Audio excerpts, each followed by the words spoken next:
So today I'm here with Johnny Collins, also known as JC, who works at Juice FM with The Late Show. So how did you get the job for Juice FM?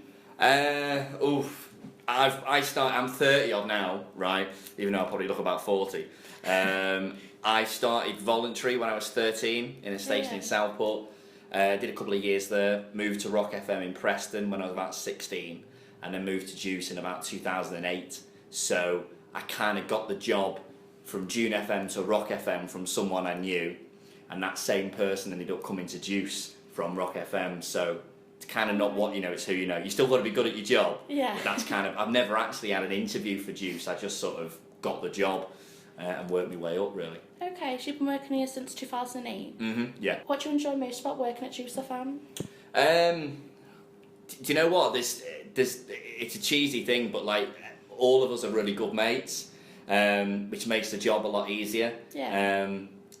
There's so many things what my job entails. Sometimes, like, if you take on a couple of people's problems, you have to deal with all that, and then you start your own job again.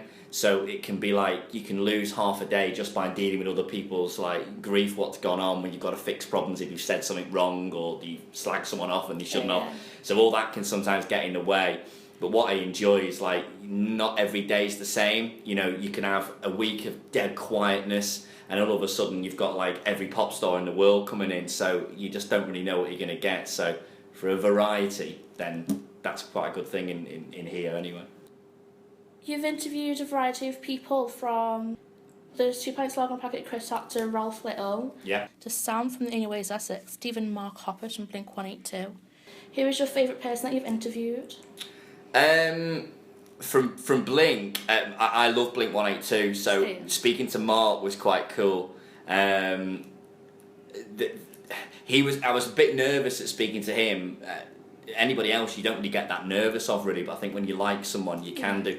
But years ago, even though it's not on the website, I spoke to Chris Evans, who does Radio 2 Breakfast, and Chris was someone who, when I was growing up, he was on the TV left, right and centre, and he was on Radio 1, and he was brilliant. You know, he was absolutely brilliant, and I managed to interview him and like face to face, like we are now, and we were chatting and stuff, and I ended up going to Radio 2, and he let me sit in on a couple of his shows, and we swapped numbers, and we've kept in touch.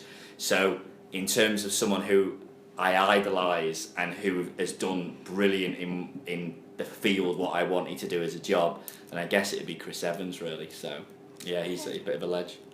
But if you could interview anyone, who would it have been? Chris would have been on the list. Chris Moyles would have been, like, wicked. I've never got to meet Chris or any of his team, even though Anton Powers, who's one of our weekend guys, he's good mates with Comedy Dave, who used to work with Chris, like Chris's kind of co-presenter. That would be cool. Or Jonathan Ross, Graham Norton, you know, these kind of people who are great broadcasters, but equally are really quite funny people in themselves. So yeah, probably someone like that, really. Okay, so that's all the questions we have for now, but thank you for letting me interview you.